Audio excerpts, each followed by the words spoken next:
Greetings, ladies and gentlemen, and welcome to this latest edition of Tales from Outer Space, where I take stories from across the internet and read them for your entertainment. This particular story is called The Engineer, written by whythecynic. Members of the assembled Admiralty.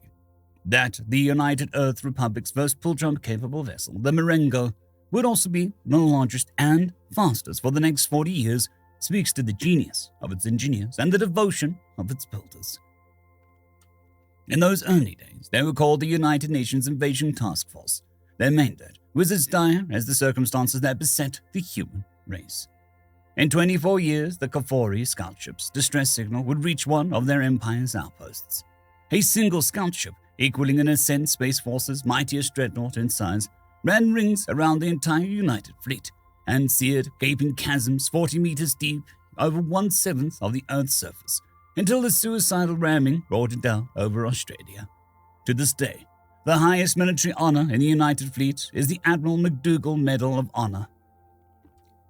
Even that it was a Pyrrhic victory, the ash and thunderstorms that blanketed the Earth reduced global population to 1/10 of its peak. We grieved that day for a century after. In a stroke of luck, a solar flare negated any possibility of a pull signal escaping from the ship. But as it fell over the Indian Ocean, our sensors detected a 3-minute-long burst of electromagnetic radiation that fried the James Webb Telescope circuits. With resonance alone, this light-speed signal was the ringing of Earth's knell. We knew that we would not hope to stand against 2 such ships, let alone an entire arm of the Kafori battle group. So we decided to leave Earth behind us. We salvaged what remains of the scout ship that we could, and then we wept. Construction of the pull ship occupied the resources of the entire surviving Earth population. In overall charge of development and construction was a military engineer, whose name is now lost to us. With the golden glass of retrospect, we may marvel at the original design, still available in the UER archives. A barely understood technology mated to an ark desperately built in the Singapore orbit's shipyards. It was a miracle of engineering: sublight propulsion, life support, structural integrity, pull jump speed, maximum load, and safety factor. Its designers scarcely comprehended their works, even as they labored 22 hours a day, jogged on our best understanding of race terms and amphetamines. The Mer-Ka-Ba would never house the entire Earth's population. That much became stark in the 3rd year, after we better understood pull jump mechanics and the resources available to us. There is only so much even titanium and nanotube can bear. I cannot imagine what went through the engineer's mind as they contemplated the risk of pushing the main drive to 117% against a 0.343% chance of catastrophic failure. 24 years to that day, we left behind a full billion humans, and again, we wept. We took the plowshares and left them with swords, particle beams of the same temper as that which raised Earth, induction cannons the height of mountains. They dared not speak to we who fled, for fear of giving us away. We learned their fate. Only centuries after, we found the Earth's surface slagged into uniform black glass marble. Who can say what the Admiralty were thinking when, still fleeing from Earth, they brought our forgotten engineer before the military tribunal? All we have are the charges, the plea, and the sentence. They were charged with incompetence resulting in the possible death of 1 billion humans, dereliction of duty, and the consumption of prohibited mind-altering drugs, negligence in operating a ship in unsafe parameters. They pleaded guilty to all charges. Allow me to read the sentence to you. We find the accused guilty on all counts. On the count of dereliction of duty, we sentence them to damnatio memoria. Let all mention of their name be erased from all records. On the count of incompetence resulting in death, we sentence them to life. Let them live among the 100 million they saved. On the count of negligence, we dismiss them from their current position as commanding officer of the Engineering Corps. Finally, we, in our capacity as the Board of Admiralty, appoint them as the commanding officer of the new Office of Records and Memorials. As they engineered our future, may they record our present, that the testimonies of those who survive not be lost to time. We hereby call this session to an end. I cannot begin to imagine the burden of one who weighs lives against steel, There is a ritual known to us from ancient Earth in which working ox was sacrificed to the gods. The sacrifice of such an animal being illegal, the jury declared the axe guilty and sentenced it to drowning in the sea. Such a sentence being carried out, the gods were appeased and the axe-bearer absolved of their guilt. There is some guilt that cannot be borne in a lifetime. Let history remind us that from the jaws of death, we wring new life. I hereby call into session the court to appoint the 21st commanding officer of the Office of Records and Memorials. Story number 2. Her Greatest Trick, written by Sirtoshi. My skin tingled as the power swept out. Across the stars, across all creation, and I smiled, for I knew the time was nigh. That wave of energy was the overture of the greatest trick the universe had ever known. After eons and ages, all of my efforts would be tested. Maybe the final trick would end up being sprung on me, but at least it would be spectacular. I strode into the great hall of the Divine Tower, serene amidst the chaos. The other gods, my family and friends, were scurrying to and fro. They yelled and bickered. My own parents, the High Lord and High Lady of the Pantheon, locked their eyes onto me immediately. "Daughter," my father breathed, "where have you been? Are you all right?" I smiled at them, and they seemed to lean away from it. "Everything is going wonderfully." "You didn't feel it?" my mother asked. I know you've been getting weaker these past few millennia, but I hadn't thought that you'd gotten this bad." She struck my father a worried look, but he wore nothing but a grim determination. "Daughter," the High Lord continued, "we sensed a great wave of divine power emanating from the realm below. None of us are able to determine its cause or its source, and that worries us." He walked to me and placed a hand on my shoulder. "If it is something dangerous, I want you to stay safe, all right?" Against my own will, I felt a pang of regret. These transient moments of compassion in him always surfaced here and there, between the long stretches of dominance and authoritarian rule. Could it have been one of the mortal races, father? The High Lord made no attempt to hide his grimace.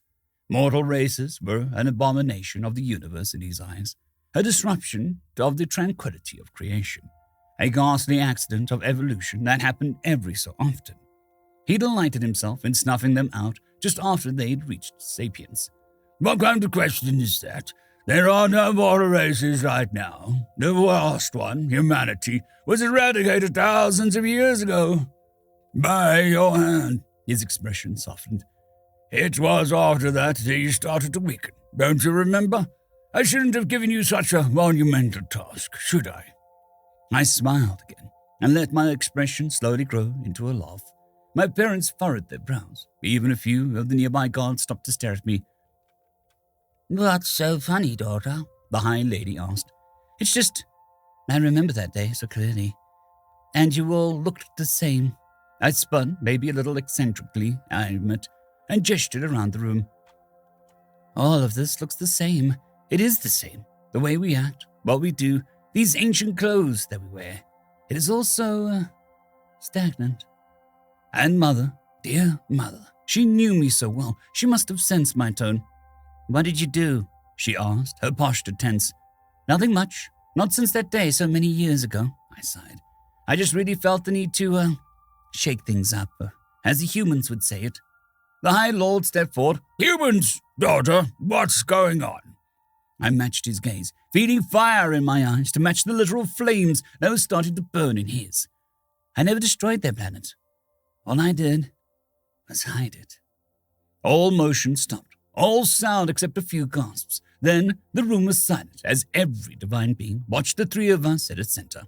"You did what?" my mother yelled. "And they have my blessing, literally.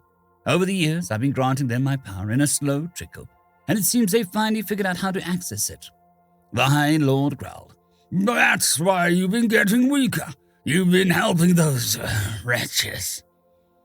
"They're out there, my greatest trick. They've been out there all these years, and you all were none the wiser." I started to turn, looking at each and every god in the room.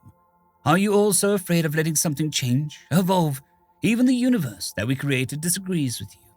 It keeps spinning out mortal races, high in life from the threads of fate, and all you want to do is stifle it, killing trillions of sentient beings in the process.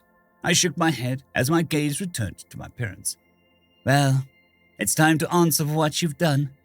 The second wave of power hit, as expected. The other end of the tunnel emerged as a human bored through the divide between realms, a tear in reality itself, opened at the far end of the room. I expected an army to come pouring through, ready to enact divine justice on the divine, but a single, solitary figure stepped out of the gate. Her clothes, some of the wind of weird armor, looked alien to us all. The first human to ever step foot in the divine tower. My father roared, "You dare taint the realm of the gods, you filth!" He summoned a crackling bolt of lightning into his palm and hurled it with perfect aim at the heart of the new arrival. She didn't bother to move, didn't bother to defend herself. She just stood there. The lightning hit its target square, and she just stood there, the energy crackling over her armor and fizzled out harmlessly into the floor. The gods stepped back, horror evident on their faces. A few of them started to run from the room. My parents just stared at the new arrival, slack-jawed. "Impossible," my mother muttered. "They command the elements now, Mother.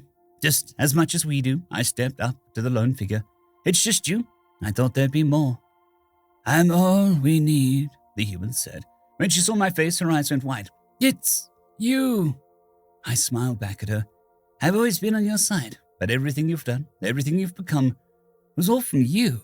All I did was show you how to reach this place, and now all I ask is that you spare me when you punish the rest."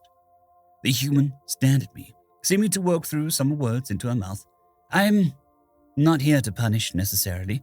If it comes to defending ourselves, we will, but, She trailed off after a few seconds. She turned away from me and walked towards my parents. I stared after her, dumbfounded. Where was the vengeance, the cleansing flame of humanity uprising against their oppressors? Our visitor reached the High Lord and Lady, who backed away during her approach, despite the fact that they towered over her. "What will you do?" my father said cautiously. Despite her spectacular display, the human cleared her throat and swallowed nervously. "Your daughter told us the state of things. We had our doubts, and by now I see it's true." She took a deep breath. "You gods don't have any power over us anymore." She raised her hand, and my parents stepped back, eyes wide. But the human didn't unleash some terrible power. She simply offered her hand towards the High Lord and Lady of the Gods, seeming to welcome them to her. "You may see us as primitives that we were thousands of years ago, but we've had a lot of time to learn." The human kept her hand up, even though my parents made no approach. "We know that vengeance rarely leads to prosperity. We know that terrible things can be done by people who just are misguided.